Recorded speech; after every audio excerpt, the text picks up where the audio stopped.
Alex Jones here with an extremely important, in fact, urgent analysis and breakdown of what's happening currently.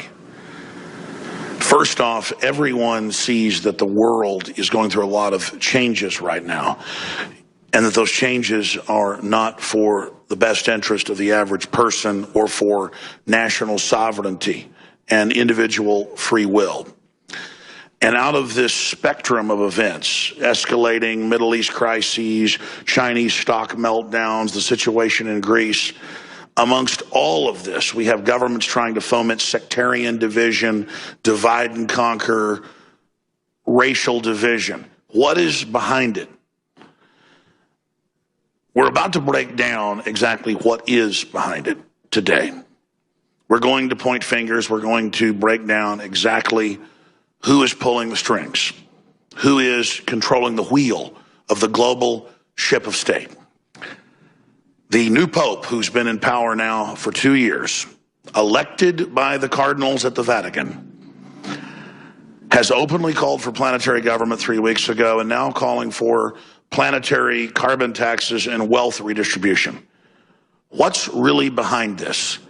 The fact that a Pope would come out and call for things reversing what Pope John Paul II and others talked about tells Catholics and non-Catholics alike everything we need to know.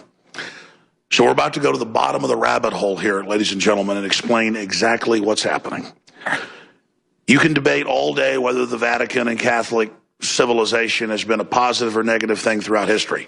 It's certainly been both, but you can debate whether it was more negative or more positive. But you cannot debate that the Catholic Church has been blackmailed, infiltrated, and taken over. We're about to break it all down right now. On February 11th, 2013, for the first time in modern history in hundreds of years, a sitting pope resigned, Pope Benedict, and he took off and flew away in his helicopter, and we weren't told why. Now, there's a lot of different pieces to this, and I'm going to lay them out and let you make your own decision. But I've done deep research on the globalists and their operations. I understand who they are, what their end game is. And it's not one institution. It's not the Protestants. It's not the Catholics. It's not the Jews. It's not the Masons that run things. It is globalists controlling finance and central banking, manipulating nation states off against themselves and playing different existing power blocks off against themselves. And through that synthesis, they centralize power and are bringing in a corporate fascist world government. That's why the Rockefellers founded their modern Vatican, the UN, above the law, with its own cities and different sectors that has diplomatic immunity. And we're going to break that down in a moment. But regardless of where you stand on the whole Catholic issue, undoubtedly they broke with all of Catholic history when they put a Jesuit in 2 years ago. That's against canon law. You can't have the Jesuits, who are the police of the Catholic Church, ever becoming a pope, because they would use it as a coup d'etat. Just like Caesar couldn't bring his troops into Rome because obviously he would make himself a dictator. It's very simple. It's why we have posse comitatus. So these are facts you can't deny. That A, he's a Jesuit, the new pope, and that he is now saying things diametrically opposed to what Pope John Paul II and Pope Pius before him and everybody else said, that were clearly anti-authoritarianism, anti-communist. And obviously the Catholic Church had its own corruption, its own problems. I'm not a Catholic. I'm not an apologist for it. It's just undoubtedly now, we have a pope when he first got in that said, leave abortion alone, quit harping on it. I mean, he might as well be Margaret Sanger. So if you want to understand what's happening, it's called blackmail. And then I'm going to get into it in a moment.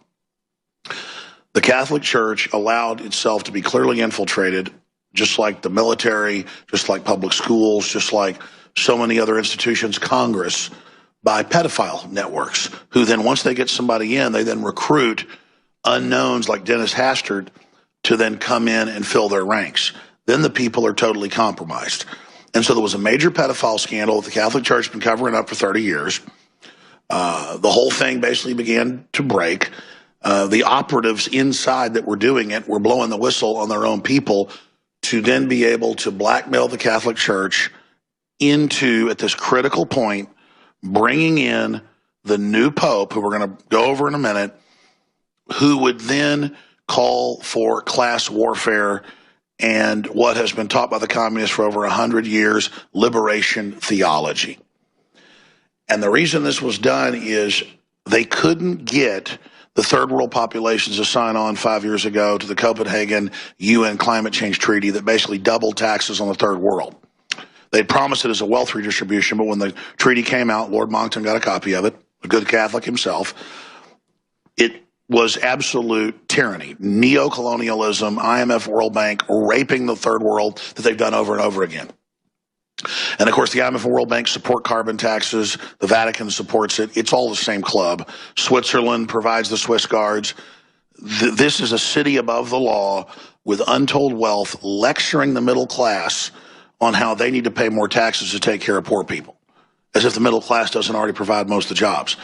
So again, this is the Catholic Church breaking it down, completely blackmailed, totally controlled, and now pushing an agenda we would expect to hear out of Karl Marx or Joseph Stalin or V.I. Lenin.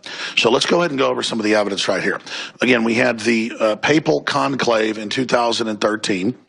February 11th, he announces his resignation. They put in the new pope, who is Pope Francis, his taken name. He's a Jesuit, violating Catholic law on every front. Not allowed to do it, but he is now the, so you can't have a foreigner be the president, basically. Same deal. You can't have Obama be the head of the UN Security Council, but he became it, violating Article 1, Section 9. It's just all about treason. Now we have an article today on CNN. Pope calls world leaders cowards when he's one of the chief world leaders, pushing the EU, pushing all this. And he comes out and says a lot of things that sound reasonable on the surface, because they need to get the third world behind him, trusting him, so they can pass the global carbon tax treaty coming up in a few months in Paris, France, that openly creates world government. And remember, just 3 weeks ago, he called for world government. And so everyone's praising him. He says the system's corrupt. You know, it's hurting the earth. The ultra-rich banks are corrupt. These trade deals are corrupt. It's all true.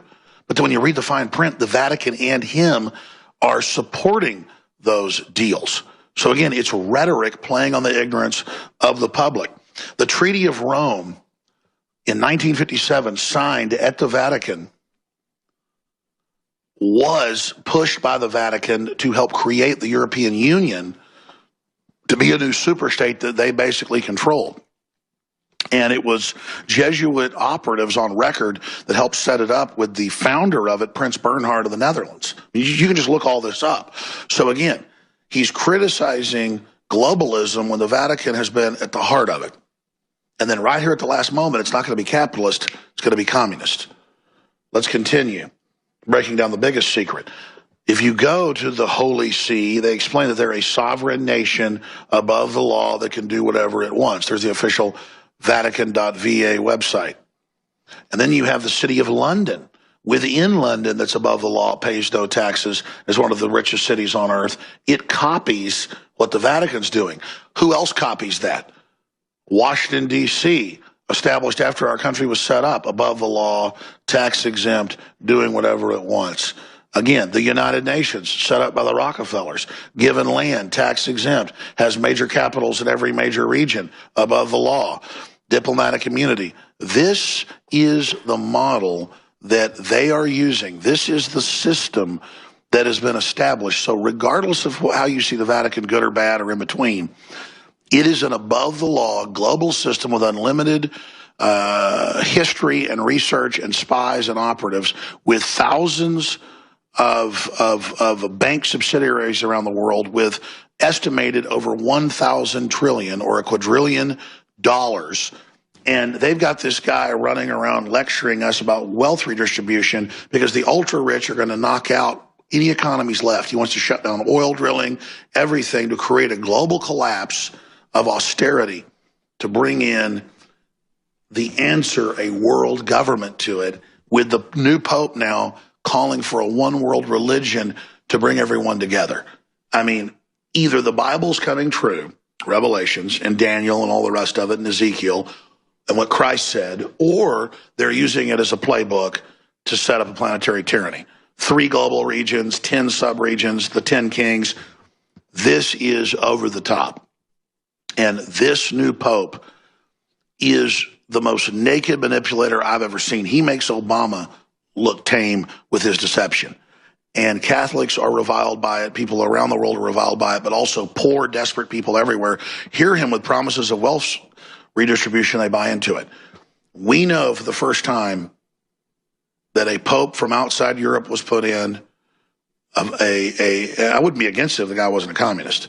That a pope who is a Jesuit that's illegal under Catholic law has been put in. And now he breaks with what the last 10 popes were saying.